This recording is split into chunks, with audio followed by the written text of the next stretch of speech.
جب اللہ تمہارے دل سے کسی چیز کا خیال نہیں نکالتا تو وہ اسی چیز کو تمہاری حقیقت بنا دیتا ہے۔ جب کوئی امید نظر نہ آئے تب بھی زیادہ یقین سے مانگو، کیونکہ معجزے تو اللہ کی شان کے ہیں۔ قرآن کہتا ہے دلوں کی حال تم سے بہتر تمہارا اللہ جانتا ہے۔ تمہاری خاموش سجدے اور تمہاری انکہی باتیں اللہ کے یہاں بہت خاص مقام رکھتی ہیں۔ اللہ امتحان لیتا ہے تاکہ صابر رہو، آزمائش میں ڈالتا ہے تاکہ اس کا شکر گزار رہو، رلاتا ہے تاکہ دل صاف ہو، چپ بھی کرواتا ہے تاکہ اس پر یقین ہو۔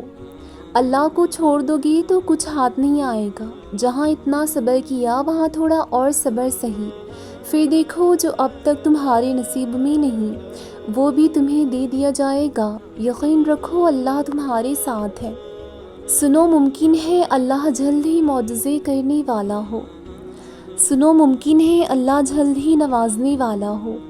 اللہ تعالیٰ وہاں سے وسیلے بناتا ہے جہاں سے ہمیں ناممکن لگ رہا ہوتا ہے، تو وہ اپنے بندوں کو مشکل میں ڈالنے سے پہلے ہی اس آزمائش سے نکالنے کا وسیلہ بناتا ہے۔ اگر اللہ آپ کو آزمائش میں ڈالتا ہے تو اس کا مطلب یہ ہے کہ وہ آپ کو تھامنا چاہتا ہے، اسی لیے بجائے ان پریشانیوں سے گھبرانے کے آپ صبر کر لیں، اور اللہ پھر آپ کا اس طرح ساتھ دیتا ہے جیسے آپ نے کبھی سوچا ہی نہیں ہوتا۔ بس اتنا یاد رکھیں کہ آپ کا صبر آپ کی آزمائشوں سے زیادہ بڑا ہونا چاہیے، کیونکہ آزمائشوں کے آگے سکون ہے۔ آسانی ہے وہ سب کن کہے گا، آسانی ہے وہ بس کن کہے گا، معجزے ہو جائیں گے، تقدیریں بدل جائیں گی۔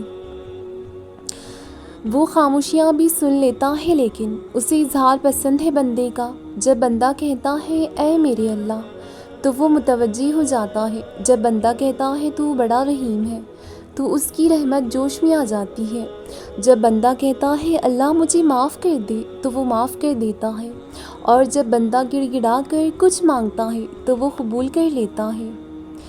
جب آپ اللہ کی رضا میں راضی رہ کر صبر سے چلتے ہیں پھر وہ آپ کے لیے وہاں سے وسیلے بناتا ہے جہاں سے آپ گمان بھی نہیں کر سکتے۔ سنو وہ دیکھ رہا ہے سارے زخم، سنو وہ دیکھ رہا ہے سارے زخم دل کے، بس تم صبر رکھو، وہ سارے زخم خوبصورتی سے بھرنے پر قادر ہے۔ کیوں خود کو اتنا الجھا رکھا ہے؟ ساری طاقتیں تو تمہارے اپنے ہاتھ میں ہیں، دعا کے لیے اٹھاؤ انہیں اور پھر دیکھو کیا نہیں ہوتا۔ تمہارا صبر تمہارے ان مقامات تک پہنچا سکتا ہے جن کا تم گمان بھی نہیں کر سکتے۔ اللہ جانتا ہے تم انتظار کر رہے ہو، وہ جانتا ہے، وہ بہت جلد تمہارے انتظار کو معجزوں میں بدلے گا۔ پریشانی اپنے ساتھ آسانی بھی لاتی ہے، میرا اللہ اپنے بندے کو تنہا نہیں چھوڑتا۔ بس تم ہمت نہ ہارنا، خود کو اکیلا نہ سمجھنا، اللہ تمہارے ساتھ ہے، اللہ تمہارے ساتھ ہے، وہ تمہاری زندگی سے سارے غم، مشکلیں، تکلیفیں ایسے نکال دے گا کہ تم حیران رہ جاؤ گے۔ اللہ سے مانگنے کے بعد مشکل یا ناممکن کا گمان نہیں رکھتے، بس یقین سے تعلق مضبوط رکھتے ہیں۔ جو دعا قبولیت میں وقت لیتی ہے نا، پھر وہ قبول ہو جانے پر وقت ہی بدل دیتی ہے۔ ذرا صبر کر کے تو دیکھو، کیا پتہ رب کی رضا وہی ہو جس کی تم آس لگائے بیٹھے ہو۔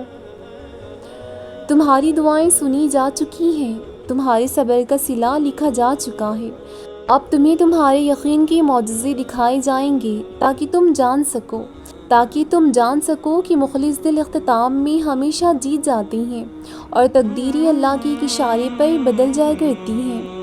وہ راستے بھی دکھاتا ہے، وہ اسباب بھی بناتا ہے، وہ مان بھی جاتا ہے اور پھر معجزے بھی دکھاتا ہے۔ بس ناممکن دعائیں بھی مانگتے رہیں، کیونکہ وہ یقین والوں کو کبھی خالی ہاتھ واپس نہیں موڑتا۔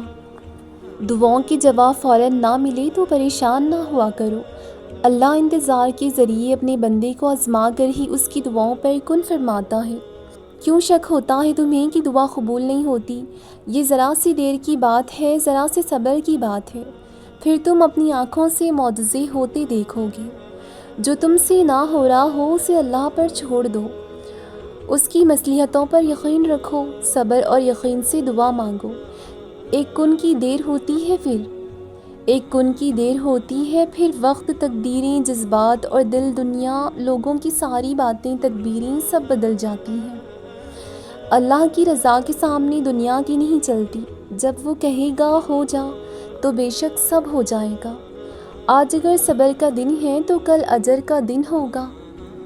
اللہ تمہاری زبان کو مانگنے کی توفیق دیتا ہی تب ہے جب وہ تمہاری دعاؤں پر راضی ہونا چاہتا ہے۔ اتنا یقین دل میں بسا لو، اتنا یقین دل میں بسا لو کہ وہ چاروں طرف سے معجزے بھیجے گا تو پھر وہ واقعی بھیجے گا۔ منزلوں میں رکاوٹ لاکھ سہی، اگر اللہ نے لکھا ہے تو مل کر ہی رہے گا، چاہے پھر وہ کوئی انسان ہو، خواہش ہو یا پھر کوئی ادھورا کام۔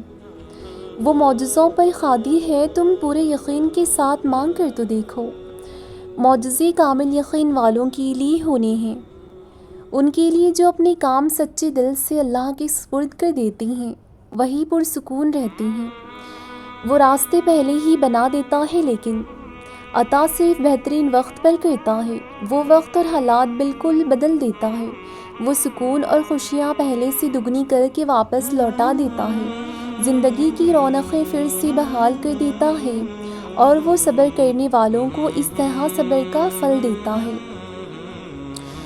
قبولیت کے منظر قریب ہیں، تم شکر کے سجدے کی تیاری کر لو۔ اللہ نے تمہاری منزلیں تمہاری سوچ سے بھی زیادہ حسین رکھی ہیں۔ بس اللہ پر یقین رکھو، بس اللہ پر یقین رکھو، وہ تمہیں ہمیشہ تھامے گا۔ پریشان رہنا چھوڑ دو، اللہ سے جڑے رہو، اللہ سے مدد مانگتے رہو اور صبر سے اللہ کے فیصلوں کا انتظار کرو۔ تم جو خواب دیکھتے ہو ان کی تعبیر تمہاری دعا ہے۔ تمہارے ہاتھ کا اللہ کی روبرو اٹھنا تمہارا نصیب بدل دیتا ہے۔ اللہ صرف تمہارے راستوں کو موڑتا ہے، تمہاری دعاؤں کو نہیں۔ وہ تمہیں اپنے طریقے سے تمہاری من پسند منزل تک لاتا ہے، تو پھر ان راستوں پر مت گھبراؤ جو تمہاری چاہت کے مطابق نہیں، بلکہ ان منزلوں کا انتظار کرو جن تک یہ راستے تمہیں لے کر جا رہے ہیں، جو تمہاری رضا کے عین مطابق ہیں۔ دعائیں مانگتے رہنا چاہیے، قبول ہو جائیں تب بھی، نہ قبول ہوں تب بھی، کہ دعائیں کبھی رد نہیں ہوتی، جواب ضرور لاتی ہیں۔ دعائیں تو پتھروں کو بھی چیرنے کی طاقت رکھتی ہیں، پھر آپ کیسے اللہ سے نا امید ہو سکتی ہیں؟ اور تم جہاں کہیں بھی ہو، اللہ تمہارے ساتھ ہے۔ تمہارے دلوں میں جو کچھ بھی ہے اللہ اسے خوب جانتا ہے۔ کہہ دو کہ میرے لیے اللہ ہی کافی ہے، اور جو مجھے پکارتا ہے میں اس کی دعا قبول کرتا ہوں۔ بے شک تمہارا انجام آغاز سے بہتر ہوگا۔ اللہ تو کہتا ہے وہ پکارنے والوں کی پکار کا جواب دیتا ہے، تو پھر تم نے کیسے کہہ دیا کہ وہ تمہاری نہیں سن رہا؟ صبر سے انتظار کرو، وہ تمہیں ضرور نوازے گا۔ میرے پاس تو وہ اللہ ہے جس کے ایک اشارے پر پہاڑ پگھل سکتا ہے اور موم پتھر بن سکتا ہے۔ وہ نصیب بنا بھی سکتا ہے اور مقدر کو بدل بھی سکتا ہے۔ اگر ایسا نہ ہوتا تو وہ انسانوں کو کبھی دعا سے آشنا نہ کرواتا، معجزوں کا علم نہ دیتا، اور میرا اسی اللہ پر توکل ہے۔ یہ آزمائش ہمیشہ کے لیے تو نہیں ہے، یہ تو بہت جلدی ختم ہونے والی ہے۔ تمہارے کام بس دعا مانگنا ہے اور اللہ پر توکل رکھنا ہے۔ وسیلہ بنانا اور راستے بنانا اور تمہیں منزل تک پہنچانا اللہ کا کام ہے۔ اللہ کے پاس تمہارے لیے بہت سارے راستے ہیں، تم اپنی بات بتاؤ تو اللہ کو، وہ سب سنتا ہے، وہ اپنے بندوں کی التجائیں رد نہیں کرتا۔ یہ تمہارے صبر کا وقت معجزوں سے پہلے کا وقت ہے، اس کے بعد تمہارے لیے سکون اور خوشیاں ہیں۔ تمہاری مخلص دل سے نکلی ہوئی دعائیں تو کب کی قبول ہو چکی ہیں، بس ان کا سامنا کرنا باقی ہے۔ اور دعائیں بے وجہ تو نہیں ہوتی، یہ جو تم ٹوٹ کر بکھرے ہو اس کے بعد معجزے ہونا لازم ہے۔ اگر یہ وقت آزمائش کا ہے تو آنے والا وقت معجزوں کا ہوگا۔ دعا کرتے وقت تمہاری آنکھوں سے آنسو آنے لگے تو سمجھ جانا تمہاری دعا بارگاہ الہی میں قبول ہو چکی ہے۔ زندگی کسی کی بھی آسان نہیں ہوتی، مگر جیت صرف رب پر یقین رکھنے والوں کی ہوتی ہے۔ کن پر یقین رکھو، آسانی ضرور آئے گی۔ تمہارا مان ہے نا اللہ پر کہ وہ تمہاری دعائیں سنے گا، دیکھنا وہ تمہارا مان ٹوٹنے نہیں دے گا اور تمہاری دعاؤں پر کن کہہ دے گا، اور اللہ تمہیں یوں خوش کر دے گا جیسے تم نے کوئی غم دیکھا ہی نہیں ہو۔ حضرت یوسف کو پتہ تھا تمام دروازے بند ہیں، آپ پھر بھی دروازوں کی طرف لپکے ایک ایک کر کے تمام دروازے کھلتے گئے۔ جب کبھی تمہیں لگے کہ تمہارے لیے دروازے بند ہیں تو بس اتنا جان لینا کہ تمہارا اور یوسف کا اللہ ایک ہی ہے۔ معجزے ہوتے ہیں، دعائیں سن لی جاتی ہیں، زخم بھر دیے جاتے ہیں، دل جوڑ دیے جاتے ہیں اور کن فرما دیا جاتا ہے۔ جہاں اتنا صبر کیا تھوڑا اور صبر کر لو اور اللہ پر یقین رکھو، ایک دن تمہیں وہ سب دے دیا جائے گا جس کو پانے کے لیے تم اتنا صبر کیے ہو۔ جہاں ساری امیدیں ٹوٹ جاتی ہیں نا، جہاں سارے بھروسے دم توڑ دیتی ہیں، جہاں آ کر سارے رابطے کمزور پڑ جاتے ہیں، جہاں ساری محبتوں کے رنگ مدھم پڑ جاتے ہیں، وہاں سے اللہ پر یقین کا سفر شروع ہوتا ہے۔ اگر آپ مکمل ٹوٹ گئے ہیں تو نا امید نہ ہونا، کیونکہ یہی سے تو پیغمبر کا سفر شروع ہوتا ہے۔ آپ بننے کے لیے تو ٹوٹے ہیں، اللہ سے جڑنے کے سفر پر ہیں تو رکے نہیں، بڑھتے جائیں، اللہ آپ کو گرنے نہیں دے گا۔ اللہ کے علاوہ کوئی نہیں ہوتا جو ہر مشکل پریشانی میں ساتھ دے، جو ہر وقت دستیاب ہو۔ جب بھی آپ کو کسی کی ضرورت ہوتی ہے تو بس اللہ ہی آپ کے ساتھ ہوتا ہے، خود کو کوئی معجزہ کر کے یا کسی کو وسیلہ بنا کے آپ کی مدد ضرور بھیجتا ہے، لیکن اصل سکون اور مدد اللہ کی طرف سے عرش سے ہی آتی ہے۔ ہم میں کچھ نہیں ہے لیکن پھر بھی اسے پسند ہے ہمارا مانگنا۔ وہ اپنے ہم جیسے بندوں کو بھی لاڈلا بنا لیتا ہے، وہ تو ہمارے ہر پل ساتھ دیتا ہے، مگر ہم اپنے رب کو بھول جاتے ہیں۔ لیکن وہ پھر بھی ناراض نہیں ہوتا، منہ نہیں موڑتا، ساتھ نہیں چھوڑتا۔ جب بھی تکلیف میں اپنے رب کی طرف رجوع کرتے ہیں، ہم اذیت میں سسک رہے ہوتے ہیں اور اللہ کو پکارتے ہیں، پھر سے رب کو پیار آ جاتا ہے اپنے بندے پر، پھر وہ آ جاتا ہے اپنے بندے کی مدد کو، کیونکہ اسے اپنا بندہ بہت پیارا ہے۔ وہ تکلیف میں زیادہ دیر رہنے نہیں دیتا، وہ اتنا ہی بوجھ ڈالتا ہے جس کو اٹھانے کی شکست ہم میں رکھی ہو۔ آزماتا ضرور ہے لیکن صبر کا صلہ بھی دیتا ہے، اکیلا بھی نہیں چھوڑتا۔